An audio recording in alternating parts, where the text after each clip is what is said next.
Yo mga idol, kamusta? Sports Talk PH nga pala. Ang mga laban sa Japan, pag-usapan natin yan mga idol. Ngunit bago ang lahat ay huwag kakalimutang mag-subscribe at i-click ang notification bell button for more sports talk. So naganap na nga po ang official and final weigh-in kahapon ng ating mga matitibay na pambato na nakatakdang lumaban sa bansang Japan mamaya. At ito nga po ay walang iba kundi ang mga former world title challengers na sila Michael Dasmariñas, Gio Santissima at Jimel Magramo. Wala po silang naging problema sa pagkuha ng tamang timbang kahapon sa weigh-in, kaya tuloy na ang kanilang mga laban mamaya. Makakasagupa ni Gio Santissima ang Japanese undefeated fighter na si Eigo. May record na 4 wins with 2 knockouts at walang talo.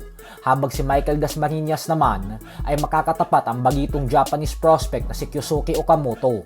May record na 9 wins with 6 knockouts at isang talo lamang. Habang si Jimel Magramo naman ay haharapin ang Hapon na si Yokoyama. May record na 2 wins with 1 knockout at walang talo. Mabigat na hamon po ito para sa ating mga kababayan, lalo pat sila ang dumayo sa baluarte ng kanilang mga katunggali sa Japan. Pero ganun pa man nga po ay hindi na bago sa kanila ang lumaban sa mga dekalibring fighters. Dahil kung ating matatandaan ay sa mga world title fights nila dati, ay nakaharap ni Santissima si Emmanuel Navarrete. Habang si Jimel Magramo naman ay nakatapat ang 3-division world champion Junto Nakatani. At si Michael Dasmariñas naman ay nakalaban ang Japanese monster na Oya Inoue. Subalit sa kasamaang palad nga po ay lahat sila nabigo via knockout sa world title fights nila dati. Kaya suportahan po natin sila sa mga laban nila mamaya.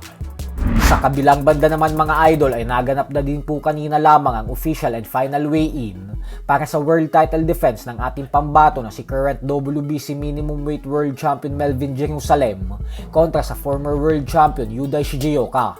Wala pong naging problema ang dalawa sa pagkuha ng tamang timbang dahil tumimbang si Jerusalem ng 104.5 pounds habang si Yudai naman ay 104.3 pounds. At dahil parehong pasok ang kanilang mga timbang sa 105 pound limit ng minimum weight division, kaya naman tuloy na din ang kanilang salpukan bukas sa Japan.